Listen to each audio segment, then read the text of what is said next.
Nós vamos falar agora da negociação sobre a questão do processo do Bolsonaro, né? É lógico, o Lula continua batendo no peito e falando soberania. O Barroso também do STF também bate no peito e diz soberania e não sei o que lá.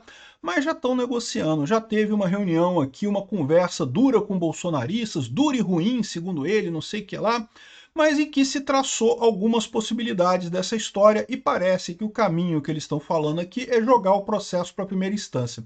Vamos entender esse caso aqui. Essa notícia foi sugerida por Light no Rio, é a melhor empresa de energia, Humberto do Lago Norte e várias outras pessoas. Obrigado aí ao pessoal que sugeriu notícias lá no nosso site, no visãolibertaria.com, e obrigado a você que está assistindo o nosso vídeo. Se você gosta do nosso conteúdo, por favor, deixe o seu like e se inscreva aqui no canal, né? Então, como eu falei para vocês, é inevitável, eles vão ter que negociar, não tem alternativa. O pessoal pode gritar, bater no peito e gritar soberania, soberania, soberania, não sei o que lá, mas uma hora vão ter que negociar, não tem outra alternativa, né?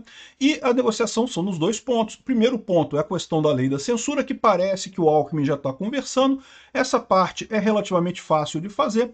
Como eu expliquei para vocês, basta o Congresso aprovar uma regulamentação das redes sociais que seja praticamente restaurar o que era o Marco Civil da internet, ou seja, não botar nenhuma daqueles loucuras que eles inventaram lá do PL das fake news e coisa e tal, e tirar também essa decisão, porque a própria decisão do STF já deixava claro que, no momento que o Congresso editasse uma regulamentação das redes sociais, que aquela decisão deixaria de ser válida. Então é só fazer uma regulamentação bem simplesinha mesmo, bem básica, sem nada, que isso ninguém fica feio na história. O STF pode falar assim, não, mas a nossa decisão foi só mesmo para forçar o Congresso a fazer, então tá tudo bem, tá tudo certo e coisa e tal, e fica as redes sociais aprovada a regulamentação.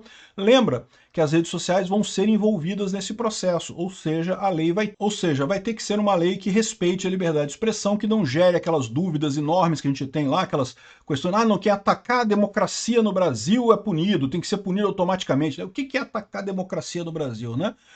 Enfim, essa solução é fácil, mas tem o outro problema.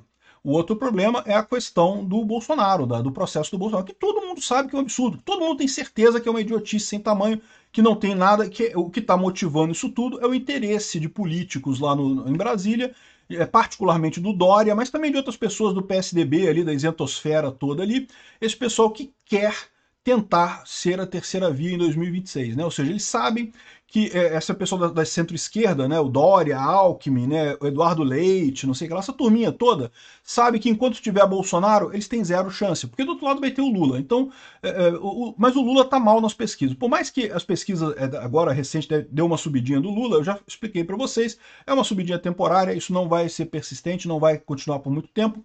Agora, no final das contas, em 2026 a terceira via estava toda animada, por quê? Porque o Lula ia estar mal e não ia ter Bolsonaro. Então pronto, beleza, é vez da terceira via, né? Só que agora bagunçou a porra toda.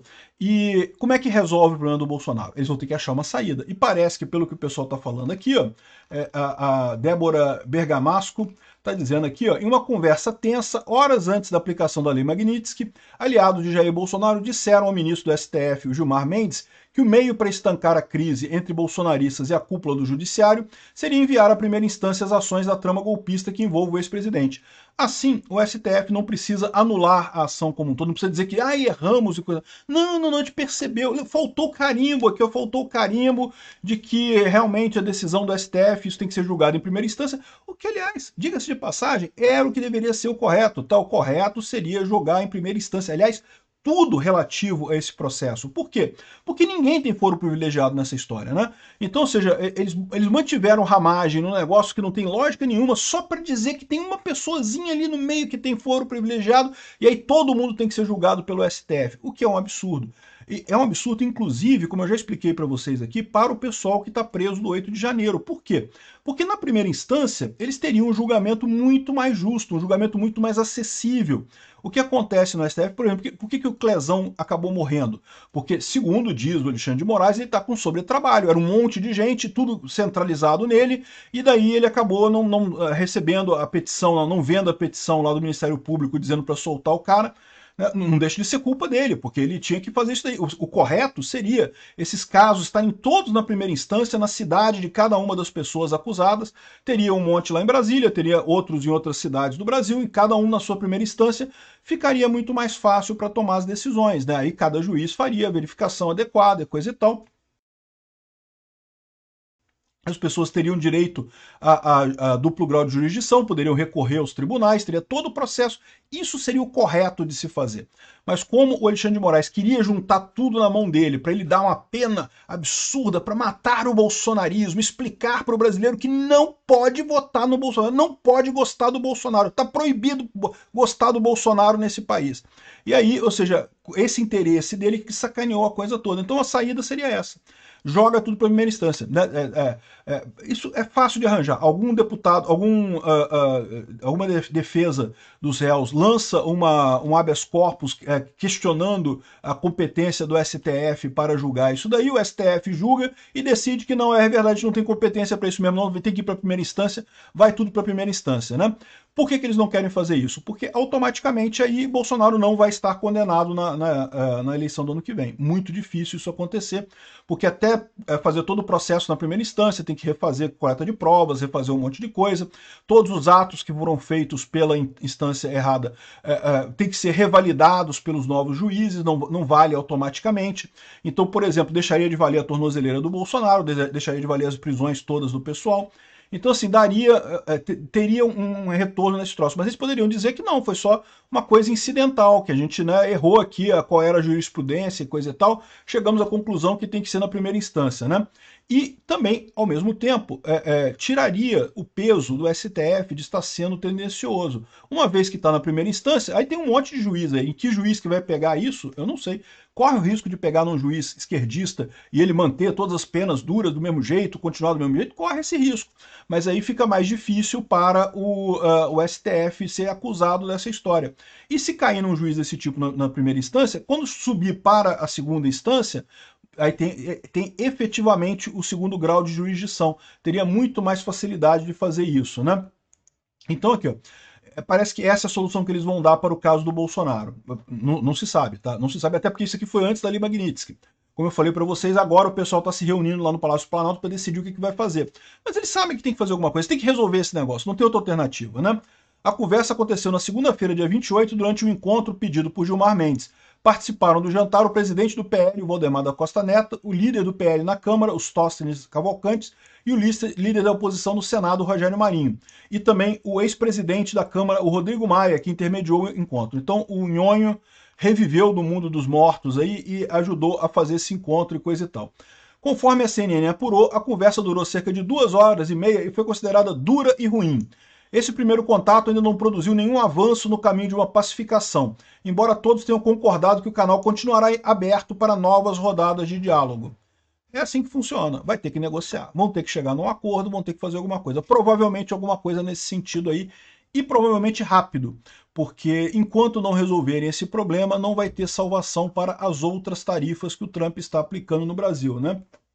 E que ainda tem mais risco mais adiante, né? Os senadores encerraram a missão lá nos Estados Unidos com apoio e preocupações. Né? Então eles falam aqui que encontraram com um monte de candidato democrata, um monte de políticos democratas, o que é a mesma coisa que nada, a mesma coisa que fazer turismo. E aí tem um republicano lá da região ali de Washington que eles conseguiram se encontrar, mas no final das contas é só isso. Né? Agora, eles lembraram do problema que eu já falei aqui para vocês. Os senadores disseram que há uma pressão dos Estados Unidos para que o Brasil reveja suas importações de petróleo, derivados e fertilizantes da Rússia. Tem que parar de comprar óleo diesel sujo de sangue e fertilizante sujo de sangue da Rússia. Nunca deveria ter nem começado a comprar esse troço, né? E aí o pessoal está avisando que tá avisado que algo poderá nos atingir com muito mais força nos próximos 90 dias. Na verdade, segundo o Trump, agora, dia 8, já pode ter essa pancada se eles não derem um jeito de resolver esse tipo de coisa. Eu acho que é uma coisa mais fácil de resolver, porque é só parar de comprar da Rússia, né? Uma coisa óbvia, né? Como eu falei, aliás, critiquei muito o Bolsonaro quanto a isso também, né? Que a gente precisa de fertilizante. Não, não precisa de fertilizante da Rússia. Ninguém precisa de fertilizante sujo de sangue. Tem fertilizante no Canadá, no Marrocos, num monte de lugar. Ah, mas é mais caro. Exato, tem que pagar o preço. Você não vai comprar fertilizante sujo de sangue, que não serve para nada. Então, esse é o problema aqui. Parece que o Brasil vai ter que agora se alinhar nesse aspecto também, né? Aqui, ó. Fertilizantes faltam no mundo inteiro. Ninguém faz o que quer, o que precisa, como deixar de comprar, só se for para parar o agronegócio, não sei o que lá. Não tem fertilizante no mundo todo. Dá para comprar de outro lugar. Não tem essa história. Só sai mais caro. É mais caro. É isso mesmo. Tem que pagar mais caro no fertilizante. Essa é a consequência, né? Enfim, eu estou vendo que o pessoal, essa ação do Trump conseguiu quebrar primeiro a resistência inicial. Estão conversando. Agora, como é que vai ser essa conversa? Se vai dar certo, se vai dar errado, se vai chegar no final, se vai ser um final agradável ou não. Vamos acompanhar, vamos continuar acompanhando. Vamos ver qual é o resultado da reunião hoje lá no Palácio do Planalto. Se é que vai ser divulgado algum resultado, talvez eles nem falem nada. Conversaram entre eles ali, né? Decidiu quem é que vai usar o KY, quem vai ficar de 4, como é que vai ser a coisa. E vamos ver o que vai acontecer nessa história. Obrigado por assistir o vídeo até o final. Além de curtir, compartilhar e se inscrever no canal, considere se tornar patrocinador com valores a partir de R$ 1,99. Clique no botão Seja Membro abaixo para saber as condições e vantagens de patrocinar o canal. Mais informações sobre o nosso projeto, visite nossos sites indicados na tela.